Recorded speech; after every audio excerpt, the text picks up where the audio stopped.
Walid Sekou. Ik ben geboren 12/8/93 in Marokko in Oujda. Op welke leeftijd ben je begonnen met voetballen en bij welke club? Ik ben begonnen met 12 jaar bij een Duitse club, Germania Deurlis.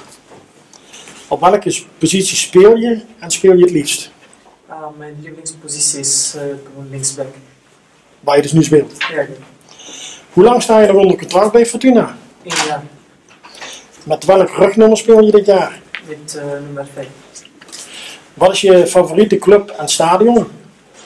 Mijn favoriete club is Chelsea en mijn favoriete stadion is Allianz Arena. Welke speler is jouw voorbeeld, jouw idool? Mijn idool is Roberto Carlos. Wat vind je van de sfeer in de groep onder trainers en begeleiders? Ik vind het echt goed en ja, het is mooi. Wij als team van Radio FSC interviewen na de wedstrijd de spelers. Kunnen we ook op jou rekenen, ook als het resultaat iets minder is? Ja, Basisspeler of wordt het bankzitter? wordt de basisspeler. Ten slotte, waar eindigt Fortuna volgens jou dit jaar?